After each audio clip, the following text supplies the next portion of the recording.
It is another edition of the Awesemo MLB Strategy Show.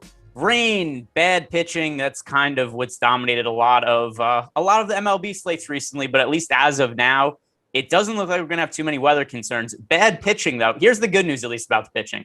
There aren't going to be good pitchers getting blown up today because they don't exist on today's slate. It is nothing but crappy pitchers. So, Adam, let's just start here with this. How are you approaching a slate like this? That literally, even we have 14 games and none of the pitchers are any good, really. Yeah, I mean, I think it's just normally when you talk about a 14-game slate, it's kind of like normally they're kind of nice because like you can roster players that you feel good about both offensively and as far as pitchers go. And typically you don't have to worry too much about raw ownership because it gets spread out amongst all 14 games.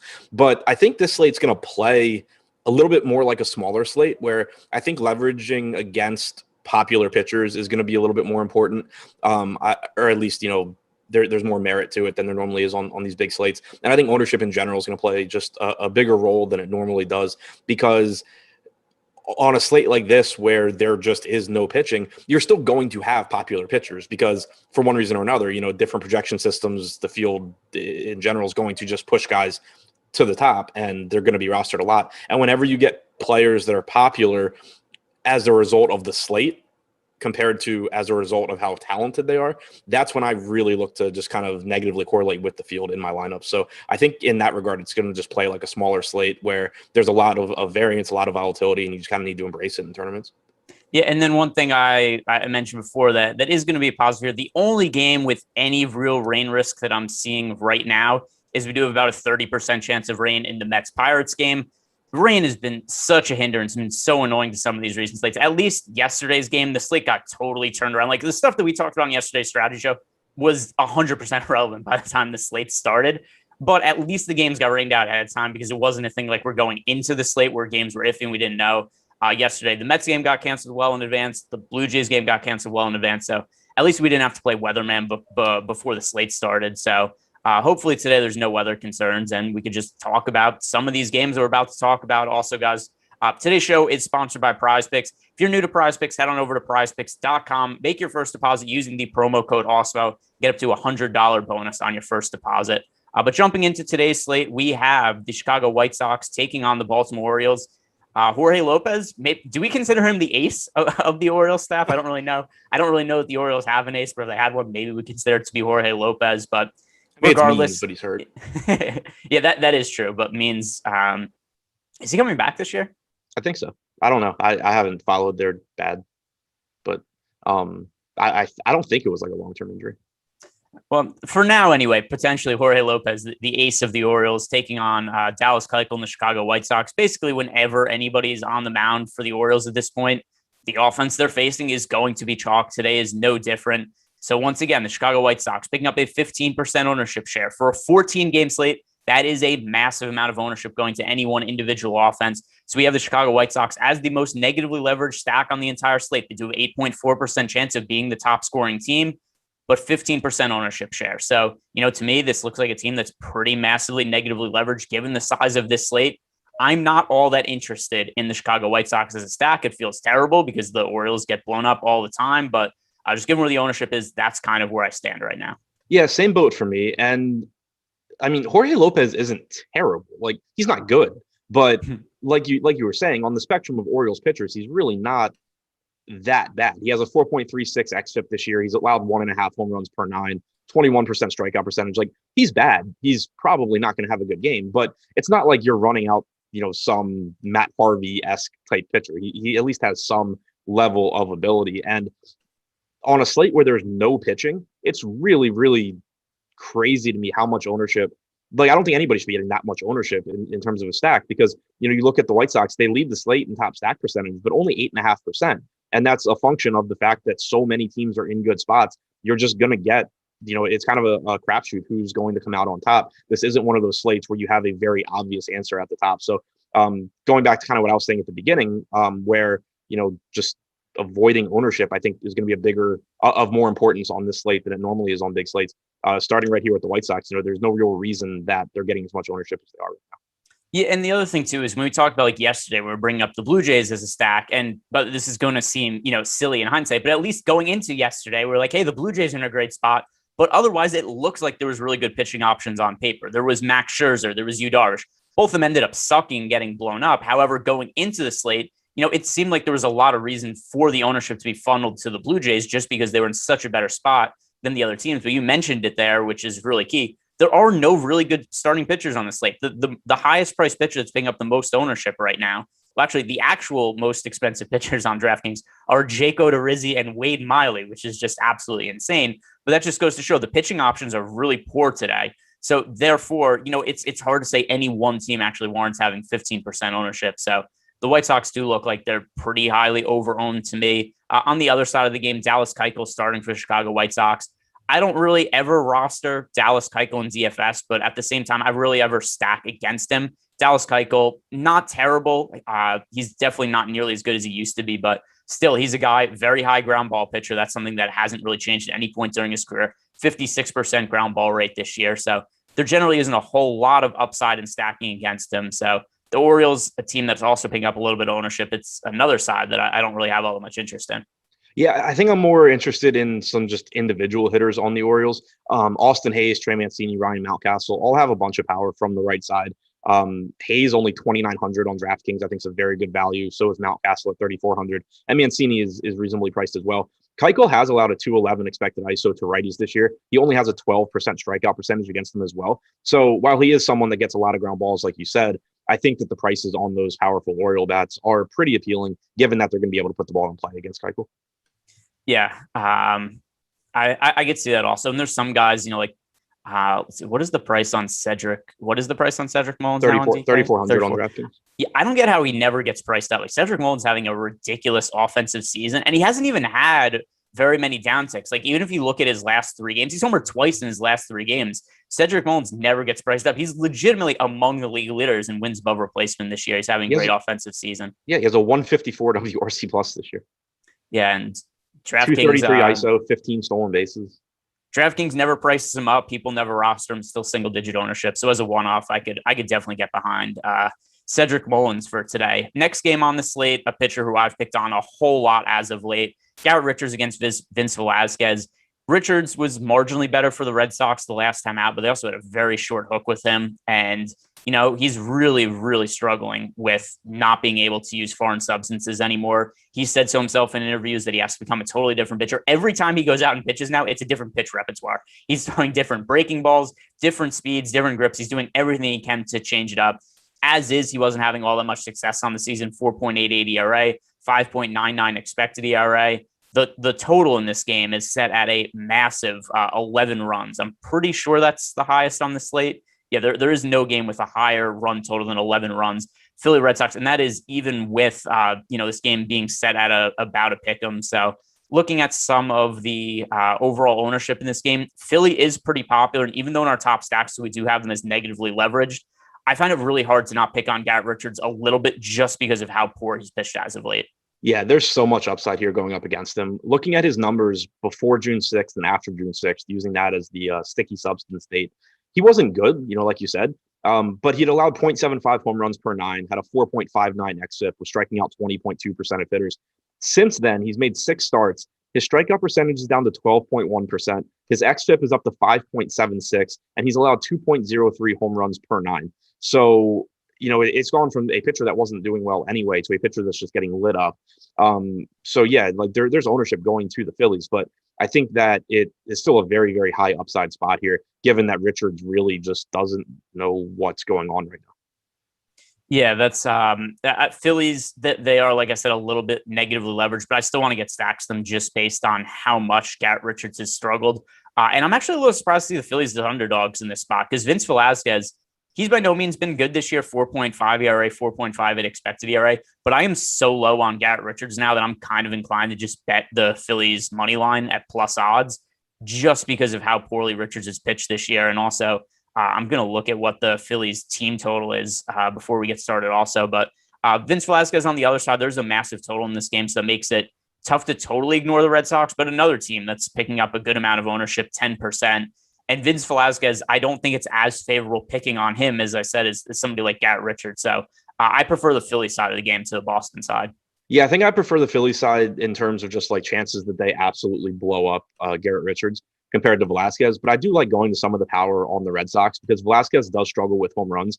He's a good strikeout pitcher, but he gives up power. 250 ISO to righties this year, 148 to lefties. Overall, he's allowed 1.67 home runs per nine. So I think, looking at grabbing one or two of the JD Martinez, Bogarts, Devers, Renfroe group is a pretty good way to go.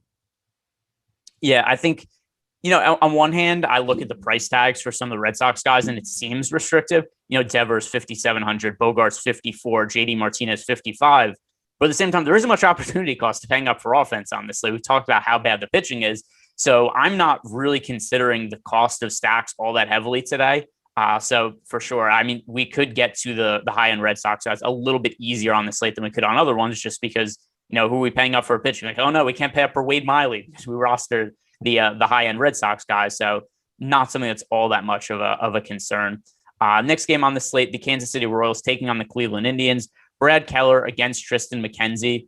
McKenzie, I think relative to this slate, just how weak some of the options are, he's a guy who does have, a pretty good acumen as a pitching prospect. And even though at times he's struggled at the big league level, especially with his control, the strikeout upside is still there, 31.2% K rate this year. The walks are all over the place. And that was one of the reasons also he ended up having to go to the minor leagues, 20.6% walk rate. But looking at his minor league numbers, the walks were still an issue, but still, he's able to strike out guys. And if you look at the underlying numbers, not quite as bad as the ERA suggests, a 4.89 expected ERA compared to a 6.3 at ERA. But just because of the strikeout upside and how weak the pitching options are on the slate, do you have any interest in Tristan McKenzie as a pitching option?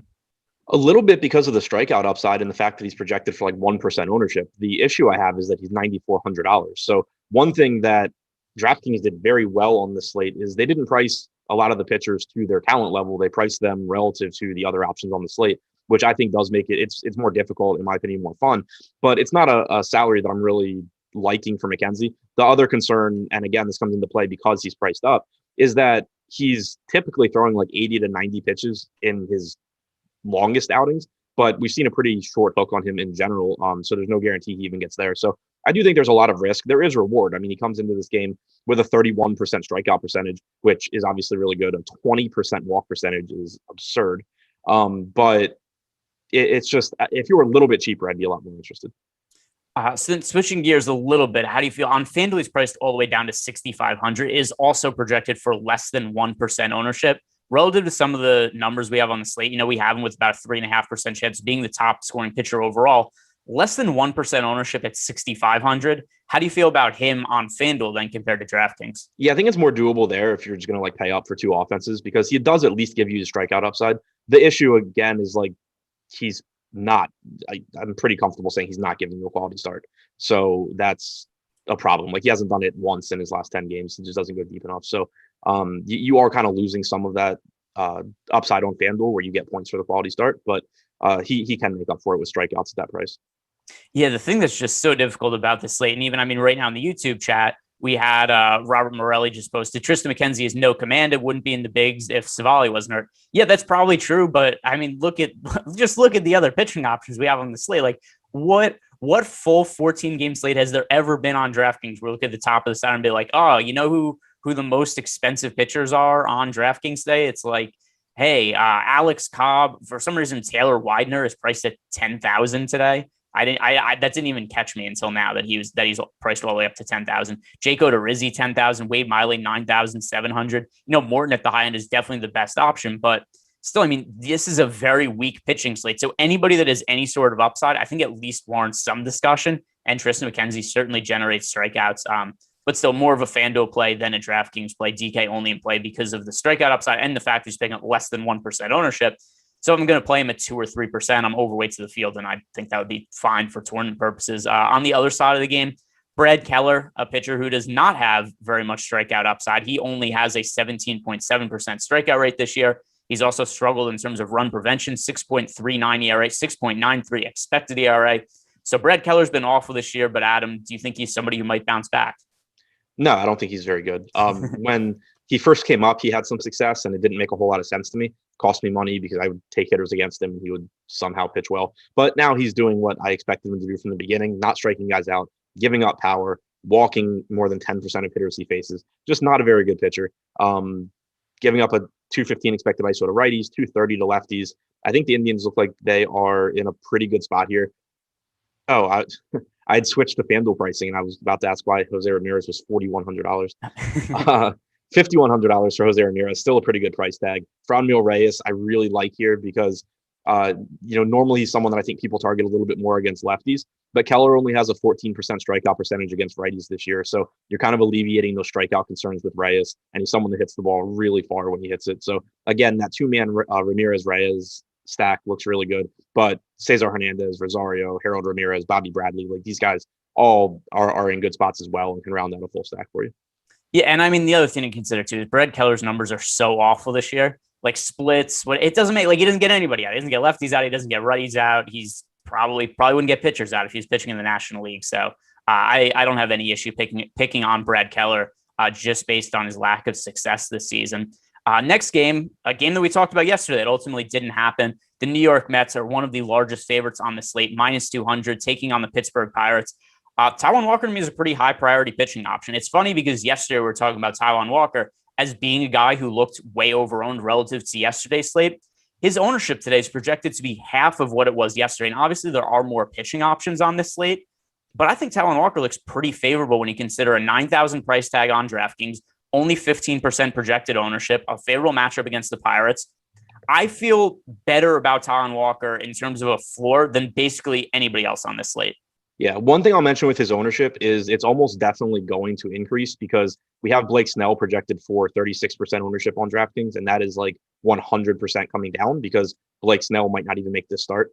So that's something that's going to change, and you're going to see some of that ownership, I would assume, go to Taijuan Walker. But either way, I think very obviously one of the top pitching options on this slate. He's not too expensive. It's weird. It's like DraftKings took the bad pitchers and jacked their salaries relative to the slate, but then they left the guys like Taijuan Walker and Charlie Morton where they would normally be priced. So it makes them look actually really underpriced compared to the other options on the slate. I think Taijuan Walker looks great here. Pirates offense isn't any good. Walker has a 29.8% strikeout percentage, which is the highest on the slate among pitchers that have actually made, a normal number of starts this year. He's only walked 3% of hitters, which really stands out on the slate because 6 different guys have a walk rate above 10%. 3.11 xFIP, just a good pitcher in a good spot. I think very clearly one of the top options. Yeah, no way around it. He's pitched really well this year. The matchup couldn't be better, and the other pitching options are not good. So Taijuan Walker, for right now, I think he'd be somebody who you want to play potentially in cash games as well. To me, right now, the pitchers I feel most comfortable with on DraftKings are Charlie Morton and Taijuan Walker. I think those are the two safest guys. So those would be my cash game plays as of now. And then on the other side of the game, JT Brubaker, somebody else. He's had some success this year and also very cheap going up against the Mets. Once again, another guy who just didn't really get priced up for this slate. We talked about some of the bad pitchers that got priced up. Brubaker's been, fairly solid this year, and I think he warrants a more expensive price tag. So the numbers for him on the year, 4.09 ERA, 4.22 expected ERA, a little bit of strikeout upside with 23.1%. So JT Brubaker, he's a guy who's kind of normally priced around this level, but just so you consider the other weaker options we have at pitching on DK. I wouldn't consider him on FanDuel, but as an SP2 on DK, I think Brubaker is sensible. Yeah, I had some interest in him on yesterday's slate at 6,500, and that was a slate that had a lot more pitching options. I think that he's just a little bit underpriced because he does have decent strikeout stuff, like you said, a 23% strikeout percentage, 3.85 xFIP this year. The one thing that I also really like is that he had been basically he had thrown 80 pitches or less in 4 straight starts going into his most recent start, July 2nd. He threw 93 pitches in that one, which I think was really good to see. It's the most he had thrown in any of his last 10 starts. So you might be able to get an extra inning out of him. He's gone at least 6 innings in 3 straight, which is good to see as well. So certainly not a spot that I'm super comfortable in. Like, I think the Mets have good enough hitters in their lineup. I don't want to say the Mets offense is good. The Mets have decent hitters in their lineup that I don't love taking pitchers against, but I do think that, especially relative to the slate, Brubaker at 6,700 offers some value. Yeah, and it's funny talking about pitchers who are priced up. I didn't even realize this because he was somebody whose price I didn't look at because I never considered him as a pitching option. Like Garrett Richards is priced up to 8,000 on this slate, and they didn't price up somebody like Brubaker. Brubaker's just his normal salary. Maybe that's a result of yesterday's game being a rainout, and that kind of messed with the pricing algorithm. They put pitchers up. Maybe whoever they expected to start for for the Mets and the Pirates had yesterday's game played, maybe those guys are priced up. But yeah, I think Brubaker and Taijuan Walker both warrant higher salaries. Next game on the slate, the Atlanta Braves at the Miami Marlins. And, the most important thing to take away from here that we have to start with, Charlie Morton, the chalk pitcher on the slate. He's pitched really well as of late, especially has had a lot of strikeout upside. Favorable matchup against the Marlins. And, there's no way around it. Charlie Morton, 10,000 on FanDuel, projected for 23% ownership, currently on DraftKings. He is at 9,600 and projected for 34.5% ownership. That all seems reasonable to me. Charlie Morton, I think, is certainly the highest upside pitcher going today. Yeah, I think he's one of the best pitching options on the slate. I don't think there's really any argument against that. It's a good matchup. It's a good park for pitchers. Plenty of strikeouts in the Miami lineup. Morton himself is one of the best strikeout pitchers on the slate, coming in with 27.6% strikeout percentage this year. 3.46 xFIP is good, allowing less than 1 home run per 9 innings. Certainly he can have a bad start. I mean, at this point in baseball, I think any pitcher outside of Jacob deGrom is capable of having a bad start. So, it's not like he's, mistake proof or his floor is like crazy high, but I think clearly the top one or two pitcher, depending on how you feel about Walker on this slate. Yeah. And it's, I'm trying to figure out also just what the deal is with Blake Snell, because like you said, I mean, we have him in our projections right now. There's no official starting pitcher listed for the San Diego Padres, but yeah, that is actually going to have a whole bunch of impact on these other guys, just because that would eliminate one other potential pitching option. But yeah, I don't see anything official about Blake Snell right now, but for me, the two pitchers I feel most comfortable with just by a mile, it is Charlie Morton and Taijuan Walker. So Charlie Morton against the Marlins. On the other side, would you have any interest in stacking against him just for leverage or contrarian purposes? So one more thing on Snell. We actually, 7 minutes ago, we got confirmation he's not starting today. Okay, cool. But yeah, I don't really want to go to Miami even for leverage purposes, like especially with the way ownership is right now. It maybe if Charlie Morton starts pushing like 60% or something on DraftKings, it starts to make some sense. But if he's going to be around 40% owned, I don't think I want to go there. He's not one of the pitchers that's like getting ownership that normally wouldn't. And to me, that's a spot that I think that's something that matters. I don't necessarily think, especially on slates that have 28 offenses going, you want to just start stacking against the best pitchers on the slate because they're popular. I think when you do that, you typically want to be going more towards the very questionable pitchers that are getting ownership because there's nowhere else to go. And Morton doesn't really fit that for me. Yeah. And I'm interested to see, hopefully by the time we get to the Padres game, Snell will be out of the projections, and then we could get an update on what the ownership projections look like, because Snell is right now projected for a lot of ownership. And like you said before, that number is going to come down because he's not starting tonight. So he's going to be under the 36% projected ownership we have for him right now. Starting for the Miami Marlins, it is Zach Thompson, who for all intents and purposes seems like a creative player to me. Zach Thompson's numbers this year, they don't look bad by any means. He's actually pitched fairly well, but he's a 27-year-old career minor leaguer. He's made 5 starts, but only pitched 24 innings. He's had enough success to the point where I'm not necessarily dying to stack against him, but no interest in playing him either. Yeah, I mean, the strikeout stuff's actually been really good for him, but obviously a tough matchup here against Atlanta. He's only 6,900. He's also stretched out. Like, he threw 87 pitches last start against Atlanta. He threw 91 the game before that against Washington. In his 5 starts, he has a 32% strikeout percentage, 7% walk percentage. I don't feel good about him, but if you're playing a bunch of lineups, like 6,900 on DraftKings, I think you can at least take a shot if he's not going to get much ownership. Yeah, I think one thing is I'm looking at some of his minor league numbers right now at the same time. And so in AAA this year, he made 8 appearances and they were all out of the bullpen. So 15 innings in AAA, and he had a 6.6 ERA. 2019, the last year we had minor league numbers on him. In AAA also 5.5 ERA, 5.25 FIP. It's hard for me to trust him. He has an odd. I mean, it's very odd that he had this much struggles in the minor leagues. Also, he was a 27-year-old minor leaguer, and now he's come up to the big leagues and had a little bit of success. Let's see, what is the ownership in 5%. The Braves going? The Braves. The Braves going against him. Atlanta as a stack, only picking up 0.8% ownership. I'm going to be willing to take stabs going against Zach Thompson just for that reason. it's so rare that there's somebody who's a 27-year-old minor leaguer who's, still in the minor leagues because there's any expectation of them having success at the big league level. And also considering how poorly he pitched in the minor leagues, I'm willing to kind of disregard the success he's had in the major league level and just at least be overweight to the 0.8% projected ownership that we have on the Braves. Yeah, I kind of like both sides of this in tournaments. Like you have a pitcher who threw his, first 5 starts has struck out 30+% of hitters. That's unlikely to continue, but that's what he has done so far. And he did put up good strikeout numbers in the minors too, albeit as a reliever. So there is some upside there. There's also a lot of downside because of the uncertainty. But if nobody's going to go to the Braves side either, it seems like a spot where like one side needs to win out. Either Thompson's going to keep doing what Thompson's done, in which case he's underpriced at 6,900, or the Braves are going to get to him. It's the second time in a row they've seen him. He doesn't have the pedigree to be this good, and the Braves are very high upside offense. So you have like a high upside pitcher, a high upside offense, and a lot of uncertainty around the actual talent level of that pitcher. To me, if I'm playing 150 lineups, I kind of just want to be overweight on both sides.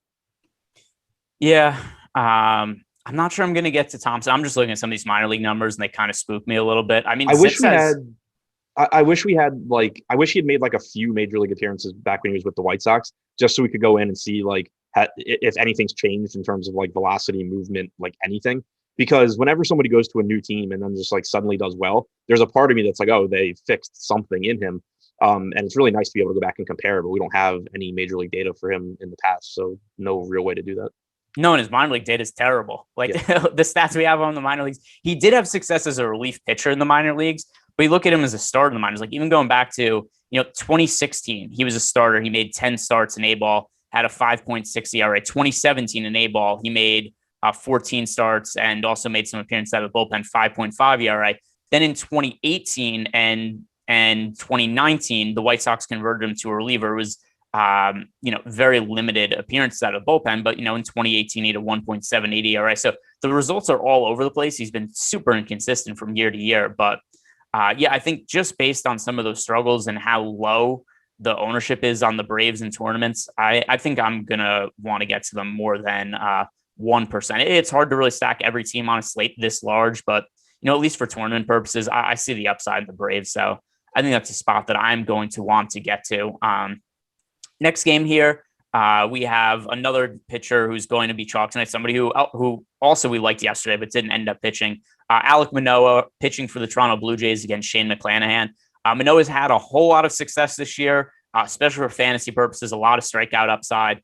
The issue here, though, is that he goes from facing the Orioles offense potentially last night to now having to face a much more difficult matchup on the road in Tampa Bay. So Alek Manoah, where do you stand on him as a tournament option today?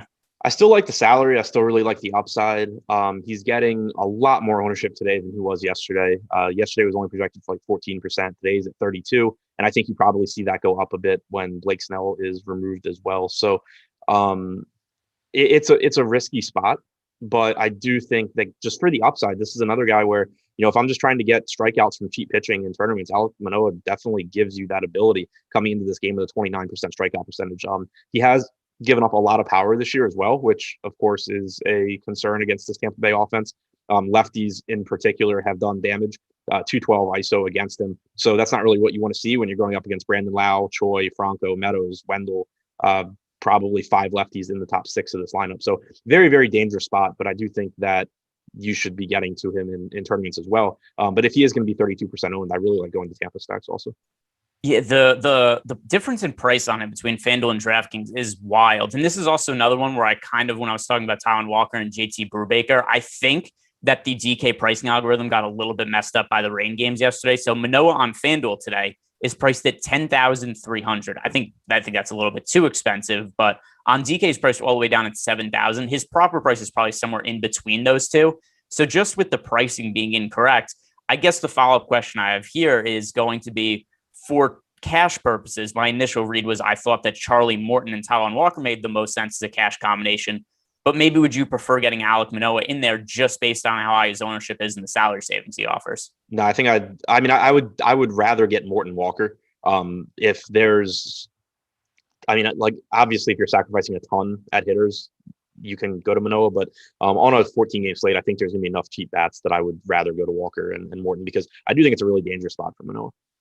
Yeah, and then I know that I'd send a message in Slack to get the ownership and projections updated. So soon we're going to have Blake Snell out, and then we'll see what some of the other ownership looks like for the pitchers, because that's going to change it a lot. And then we're going to see what the ownership starts to look like. But one last question on Manoah. Is there certain ownership that he might get up to being projected for that you would then say that you want to play him over Walker just because of his upside and ownership purposes? In cash? Yeah.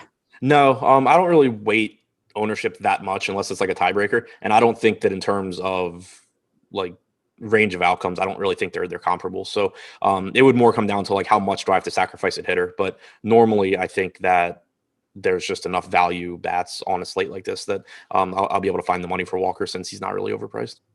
All right. And then on the other side of the game, Shane McClanahan starting for the Tampa Bay Rays. McClanahan, another guy, really electric arm. He throws really hard. He had some starts earlier in the year where I was watching a pitch. I was like, oh, this guy could really potentially be another ace, another top-end pitcher that the Rays are bringing up through their organization. 97.5 average fastball velocity. The results so far this year have been fairly solid, 4.18 ERA, 3.61 expected ERA. And the strikeout stuff, 28.3% K rate. Not all surprising considering the velocity he has. But the big questions here, number one, brutal matchup going up against the Toronto Blue Jays offense. And then number two, they've been very cautious with his pitch counts. We have not seen McClanahan work very deep into games. 12 starts this year, only a total of 56 innings pitched. So, more often than not, we're getting 4-ish innings out of McClanahan.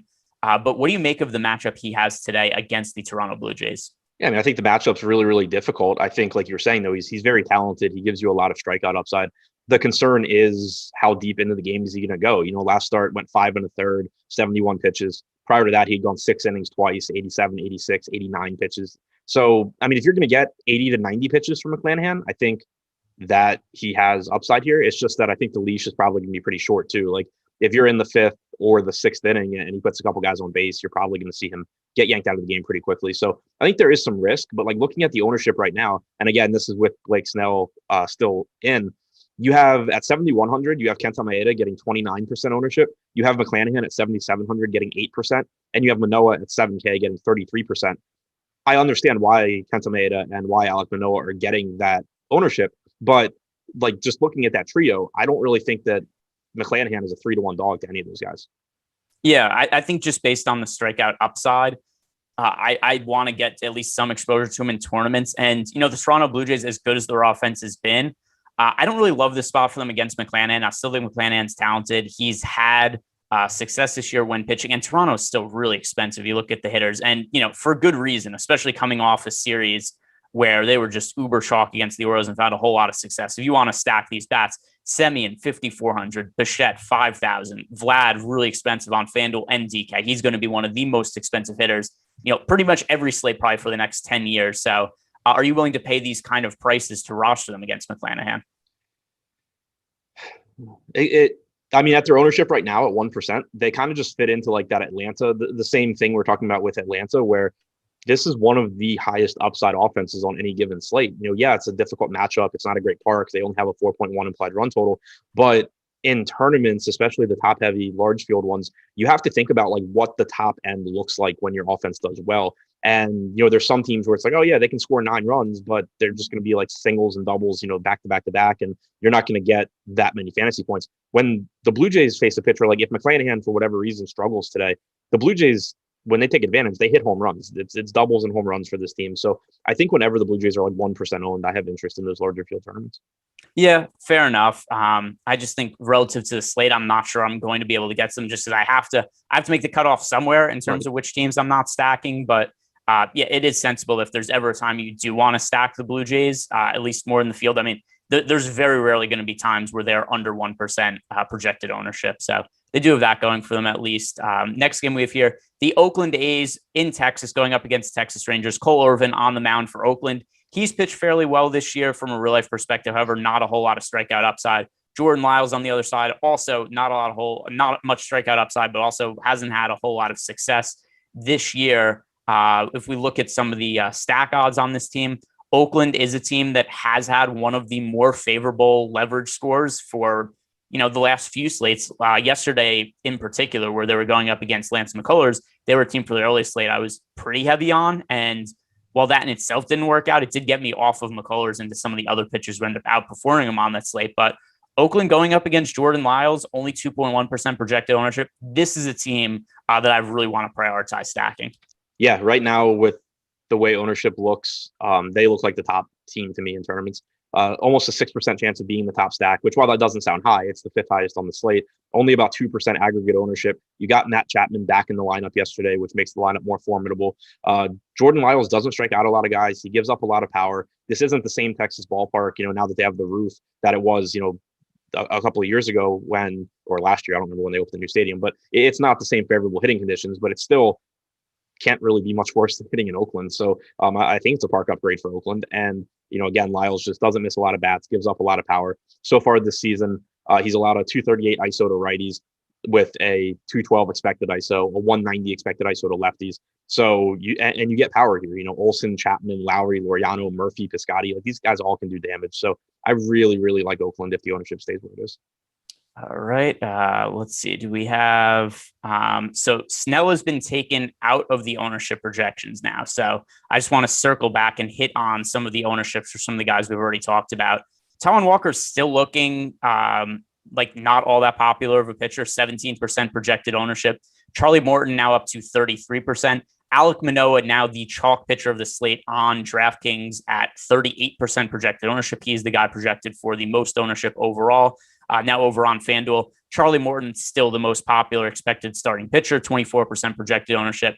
Alek Manoah's ownership significantly less on FanDuel than DK because he's priced really up to 10,300 as opposed to a 7,000 price tag on DK. So just really quickly to circle back on that, and then we'll get back to the game we're on. What do you make of Alek Manoah in tournaments now that he's projected for 38% ownership with Snell no longer in the mix? I like Tampa Bay even more. I mean, they're expensive. They'll be tough to get to. It might mean that you have to gamble on some guys similarly priced to Manoah, like Kenta Maeda or Zach Thompson or JT Brubaker, kind of take your pick on guys that are very questionable, but that have a path to success. But I mean, the Rays have a 4.5 implied run total here. It's not like they are a low probability offense, really. They have a lot of left-handed power, which Manoah struggled with. Manoah can certainly have success. And if we were talking about him being 10% owned or something, I would be saying I can't wait to play a bunch of Manoah. But if he's going to be almost 40% owned, I think it's a very, very volatile spot. And there's a lot of volatility here. And if he's going to be 40% owned, I just want more Tampa Bay. Yeah, that's I think that's reasonable. It is a whole lot of ownership going to Manoah. But getting back to the game now that we were talking about, and then the Cole Irvin Texas side, this is going to be pretty quick for me. Cole Irvin, he's a little bit overpriced today. There isn't a whole lot of strikeout upside. The Rangers don't have a particularly good offense. So I don't really want to roster Irvin. I don't want to stack against him either. Yeah, pretty much the same boat for me. I think there's a lot of, very good spots to go to on this slate. I don't really see a whole lot from the Texas side that stands out. All right. Next game that we have here to talk about. This is going to be a little bit interesting because this is a guy that we've talked about before and been very, very wrong on. So Matt Manning is a pitcher who, when he first got called up as a prospect, you and I, we thought there was a little reason to potentially target him in GPPs. But so far his numbers here, 7.94 ERA, 5.69 expected ERA, totally unable to generate swing and misses. So Adam, do you still have confidence in Matt Manning at all as a prospect at this point? No, I think he should just be banned from baseball now. That is fair. Certainly, I wish we had never taken a stand to try to get some tournament shares of him because it did not go well the time that we rostered him. 7.4% strikeout rate, 6.2% walk rate. None of these are good things. So are you looking to stack against him today? How disheartening must it be to be a pitching prospect and know that Matt Manning is ranked like 12th overall and better than you? How much? This is something. Sorry to cut you off, but we haven't heard much about this. Has the pitcher substance crackdown? How has that affected minor league pitching? Also, is it something that was prevalent there and no longer gets used as well, or do they just let them use it? I'm not sure. I don't know what they're doing with it in the minors. I don't really have an answer for how prevalent it is either. I will say anecdotally, I had one of my best friends growing up briefly played extended spring training with the A's, and the first thing he told me was the lengths that pitchers go to find ways to cheat and get away with it is just unbelievable. So I think they do it in the minors. I don't know if they still do it. I don't know if they've cracked down on that as well, but that's a question I don't know the answer to, but I had thought about it the other day too. how are we supposed to view pitching prospects coming up that it's already hard enough to project them because we don't have major league data, and then now we have no idea what they're going, like what they were doing and what they can do now. Certainly something that maybe is affecting Manning. Yeah, I mean, Manning's numbers are just, unbelievably terrible. And I mean, in fairness to him and whatnot, we've seen this with a lot of pitchers who come up and, maybe a good acumen as a prospect, struggle a little bit when they first get called up and then develop a little more success over time. Like we've seen, Dylan Cease has been a pretty solid starting pitcher this year. And he was terrible when he first broke into the big leagues and was also, similarly ranked to Matt Manning. But I mean, geez, Manning's numbers this year, like they could not be worse from not only a real life perspective, but also from a fantasy perspective where he's just not generating any sort of swing and misses. So, with all that in mind, and then also, this is the Detroit Tigers where like I have no faith in their ability to develop anybody as prospects either. It is all an issue. I'm a little surprised to see Minnesota not picking up more ownership. They still look a little bit overowned, but 10.4% projected ownership. It is for sure a team I want to be underweight to the field on, but given the struggles of Matt Manning, I thought they would end up being just like the stone cold chalk of the slate. I mean, they were chalk last night against Tariq Skubal, who's much better than Manning. So Twins maybe a little interest in playing them in cash games, but GPP's light amount of stacks, but underweight to the field. Yeah, if their ownership somehow comes down, I would love to get to more, but again, there's just enough spots to target on the slate that I'm not going to be too excited to get to spots that are projected to be overowned. But yeah, I just really I don't know what to make of Manning, because the thing is too, it's not even that he's struggling and that he's giving up runs that is confusing me. It's that he's gone from being a good strikeout pitcher with the pedigree to be a very good strikeout pitcher, and it's just completely fallen off. Like you don't normally see that. So I really don't know what to make of the fact that he's just incapable of getting swings and misses in the major leagues. But it has been 4 starts now, and that's something that, even though it's not a big sample size, it's big enough that you can be alarmed by the guy having a 7% strikeout percentage. So I think Minnesota looks great. They are projected for a lot of ownership. I think Trevor Larnach at 2,800 on DraftKings, assuming he's batting cleanup, is going to be a very good value. Definitely someone you can look to in cash games. And then starting for the Twins, Kenta Maeda on the mound. So one of the biggest changes has happened now that we no longer have Blake Snell in the pitcher pool, is that Kenta Maeda, he's now projected for about 30% ownership on DraftKings. On FanDuel, Maeda is projected to be the third most rostered starting pitcher. It's for sure a great matchup against the Detroit Tigers, but at the same time, Kenta Maeda does not look like the same pitcher he was from a couple of years ago. His velocity now sits at 91.1 miles per hour. So we've seen his velocity dip by about a full mile per hour over the last few years we've seen from the big leagues. Maybe not to be unexpected considering he's 33 and he's also had some injury issues this year. From a results perspective, 5.03 ERA, 4.51 expected ERA. So what do you make of a now chalk Kenta Maeda, who's got a great matchup, but has also struggled a little bit this season? Yeah, I mean, the salary still brings me there because I think that he's just a little bit underpriced, even given his struggles. We know that the Tigers aren't a very good offense. They just gave J.A. Happ like 24 fantasy points last night, which is really, really hard to do. So I think like on this slate, Kenta Maeda should probably still be 8K or 8,500 or something like that. So at 7,100, I think he's still underpriced. It's kind of similar to Manoah, where I don't have a lot of confidence that he has a good game, but I do think he has a pretty clear path to success, given that he's facing an offense in Detroit that strikes out a lot. Maeda still has decent strikeout stuff, around 22.5%, 23% this season. Walk rate's still fine at 7.5%. 406 xFIP is okay. He's just, at this point, he's a pretty average pitcher at a good price tag facing a bad Detroit offense. So I think that he's a good play. But again, when you're looking at the ownership, I don't, he's 7,100. McClanahan at 7,700 at 9%. To me, Thompson at 7%, Brubaker at 6,700. Like, I have no issue moving some of that Kenta Maeda and Alek Manoah ownership to those guys because I don't think the range of outcomes is that different. So I'm going to ask you one question now about Maeda versus Manoah. If you're somebody who's playing a single entry GPP, because I mean, realistically, you and I, we like to mass enter, but there are a lot of people that watch you play one entry, play 3 entries, won't play quite as much volume. If somebody's looking to save money at pitcher as an SP2 in a single entry lineup on DK, would you be more inclined to go to Kenta Maeda or Alek Manoah? I'd be more inclined to go to Kenta Maeda because I would most likely have 5 raised bats in my lineup. Okay, fair enough. I do think also, because we see a lot with ownership projections, if you're then getting into single entry tournaments or higher stakes, the players who are chalk tend to become greater chalk. So looking at some of the DK ownership, right now we have Manoah project for 38% ownership. that could be 45 to 50% single entry, whereas that would then mean Kenta Maeda probably ends up in like the 15 to 20% range. So for single entry purposes, I do think that Maeda, a pretty good pivot off of Manoah. But then as is, I think just because of the ownership gap that we have between them, Maeda also the more favorable matchup of the two. I agree that I would lean a little bit more towards Maeda as being the stronger GPP play of the two cheap pitchers there. Next game here that we have is the New York Yankees against the Houston Astros. Hector Cortez on the mound for the Yankees. He's gone viral for a couple of reasons in the last few days. Number one, because he has a sick mustache. Number two, also because he's got a little bit of a funky delivery, doesn't have great stuff. Brutal matchup against the Houston Astros. So I don't really want to get to either of these pitchers all that much. Jake Odorizzi on the mound for Houston. He's gotten very expensive to the point where I don't really want to pay for him, especially not against the Yankees. But Hector Cortez, I don't really buy into his results this year that much either.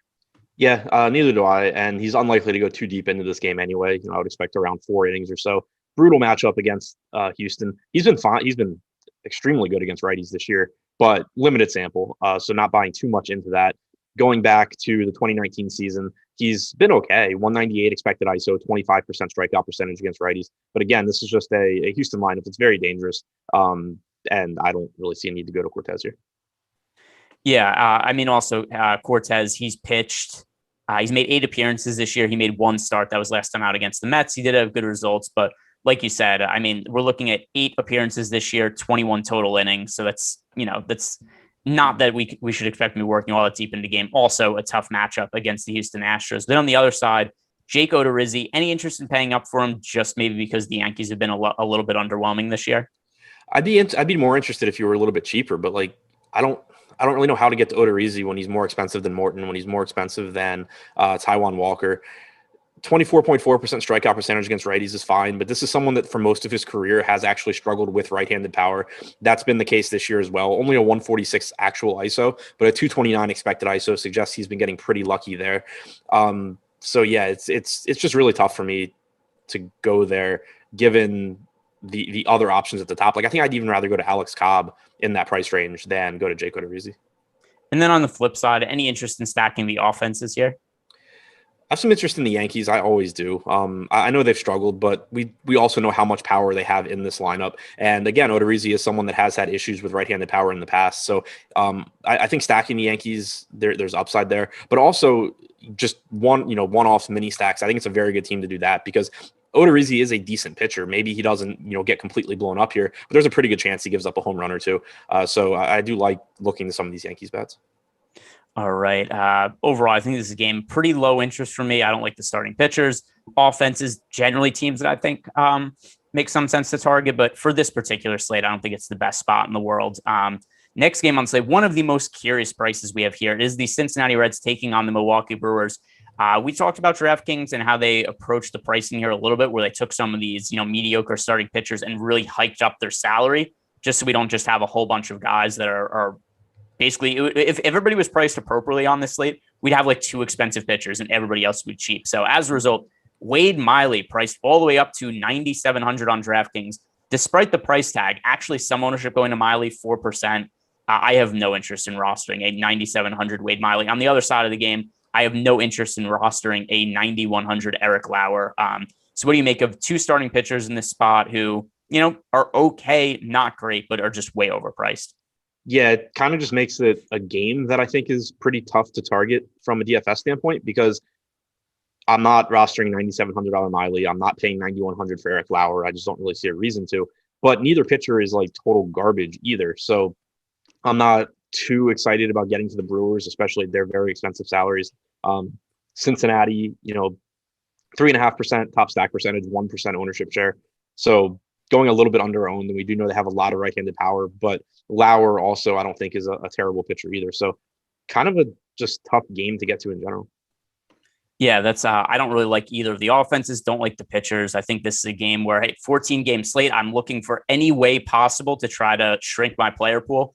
This is a spot where I think I'm probably going to be off the offenses, off the pitchers, and that's one of the easier ways to restrict it. The pitchers, if they were priced appropriately, I would say that relative to the other options, maybe I'd have interest, but just too pricey for me to really want to get there. Next game, it is the Washington Nationals against the San Francisco Giants.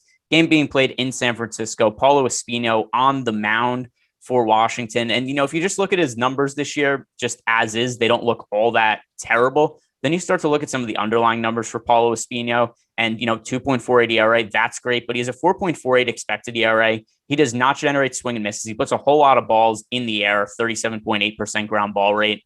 And so just considering that Espino is somebody who also, by the way, the low strikeout rate, 17.8%, that comes even though he spent a bunch of time in the bullpen. He's only made 4 starts this year. I think Espino is just a time bomb that's going to get blown up eventually. The San Francisco Giants only a 2.7% ownership share. This is another team in a contrarian spot that I really would like to target. Yeah, right there with you. Give me some Giants bats here. Again, it's a team I normally don't like targeting in this ballpark, but we talked about it the other day. Like, they sneakily just have a bunch of guys in this lineup that have had success over the last few years. Not a ton of power, but you do have some with Yastrzemski, who's expensive but has power. Dickerson has power. Lamont Wade may or may not be in the lineup. Buster Posey may or may not be in the lineup. So my overall interest will depend on what this lineup actually looks like. But I do think Espino is pretty bad. 203 expected ISO to lefties this year, 221 to righties. And like you said, sometime in the bullpen as well. So as a starter, those numbers are likely to get worse. Not much ownership going to the Giants. The about 7th or 8th highest top stack percentage. So not a super low probability player or anything. I do like the Giants here. Yeah, that's and by the way, somebody had asked in the YouTube chat, who are the best stacks today? That was Everyone Hates Chris had asked that. And relative to ownership, we talked about Oakland before. That's one of my favorite ones. The other one I really like a lot is San Francisco. If we're taking ownership out of the mix, then yeah, like the Chicago White Sox are in a great spot. They have really high odds being a top stack, but they're also wildly overowned. But for tournament purposes, the teams who I would like to be the heaviest overweight to, for me personally, it is San Francisco and Oakland. And it's just Paulo Espino. The other thing also to consider about those numbers is when he's made a lot of appearances that have come out of the bullpen, 15 times that he's entered games out of the pen, 4 starts, his numbers are going to be inflated just because it's easier to pitch one inning out of the bullpen to make a start. We're also facing hitters multiple times. And even so, you look at the underlying numbers, he's somebody who's due for regression. So I'm going to be stacking up the Giants today. I think that's a good spot to go to. Other side of the game, we have Logan Webb on the mound for San Francisco going up against Washington. What do you make of the Nationals as a stack coming off a game where, very unexpected offensive outbursts? Last night, they went absolutely crazy against Yu Darvish. Trey Turner was, like one of the highest scorers on the slate, like 3 innings into the game. Like already he had, it was by the 3rd inning, he was the 2nd highest scorer on the slate other than Brad Miller. And it was like, okay, you need to have Trey Turner tonight, but are they going to be able to have another big game tonight against Logan Webb? I mean, I don't think Logan Webb is particularly good. I don't think he's particularly bad. The middle of the Nats order, I just kind of always am interested in the Turner, Soto, Bell part. But the problem is that then you start running into some pretty below average guys. You have Alcides Escobar most likely leading off. Yan Gomes is okay for a catcher, but he's nothing special. Starlin Castro is whatever. It's just, I don't know. I love the 2, 3, 4, and then I kind of just don't like the rest of the lineup. So, I had a lot of them last night because I thought it made a lot of sense on that slate going up against a popular pitcher in Darvish, where it was only a 5-game slate and all that. But here, where Webb's not going to get much ownership, the ballpark isn't great for hitting. There's a lot of really good offenses in good spots. I'm not as high on the Nats as I was yesterday. Yeah, it is funny sometimes where, just obviously the spot against Logan Webb is miles better than a spot against Yu Darvish. But 5-game slates where ownership dictates so much, and then also where we had spots where, chalk ended up not playing, that totally changed the dynamic of 5-game slates where, we were talking about smaller slates yesterday where, ownership becomes much more important than the actual expected results because there's a whole lot of variance in baseball and it's hard to predict the actual, likely outcomes. We're right here. Washington looks like they're about appropriately owned, not great odds of being a top stack. And frankly, also, I wouldn't be surprised if a little bit of recency bias in yesterday's results ultimately means that ownership ends up going up later in the day or post lock. So Nationals not really a team that I'm all that interested in targeting. Now this next game, I'm so confused by this because we have the Arizona Diamondbacks against the Los Angeles Dodgers. Can you explain to me why DraftKings decided that Taylor Widener should be the most expensive starting pitcher on this slate? I do not have an answer for that. No. It was. So I was looking at our projections this morning and I was like, oh, that's just incorrect, right? I just assumed that there was some sort of like script error where just the price got copied in wrong. But then I go to DraftKings and lo and behold, Taylor Widener, who is not only 10,000, the last time that he pitched in a big league game was May 23rd. in Colorado against the Rockies. He scored 4.8 DraftKings points and threw 40 pitches.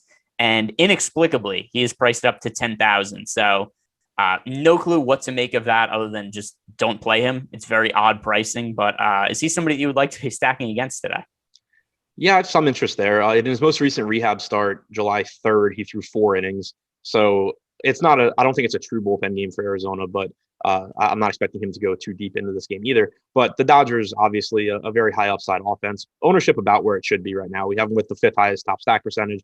They're getting about 4.5% ownership. So don't feel too strongly one way or the other, but I do think it's a pretty good spot going up against the pitcher who's a pretty big question mark here, making his first appearance in over a month. He's posted good strikeout numbers this year, but has given up some power as well. 181 expected ISO to righties, 197 to lefties. And again, the Dodgers just one of the highest upside offenses on any slate that they're on.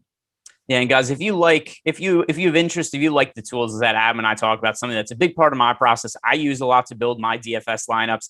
And you have not tried out the Awesemo product, head on over to awesemo.com, sign up for a weekly pass, use the promo code MLB Strategy Show, no spaces, that is all capital letters, all one word, MLB Strategy Show. You'll get 25% off your first week of Awesemo Plus Platinum. So go check that out, get access to stuff like the MLB Top Stacks tool, MLB Pitchers tool, all stuff that definitely helps me turn a profit in MLB DFS. Because if it was not for things like ownership and projected odds of teams to be individual top scoring teams in the slate, I don't know how I would go about building my baseball lineups. I'd probably just be guessing. So it's something that I think is invaluable for baseball. Data is more important for MLB DFS than any other DFS sport, in my opinion. So go check that out for sure. On the other side of this game, there is no starting pitcher announced yet for the Dodgers. At least there wasn't before we had started the show. So I'm going to go look to see if that's changed at all. Have you seen an expected starting pitcher for Los Angeles today?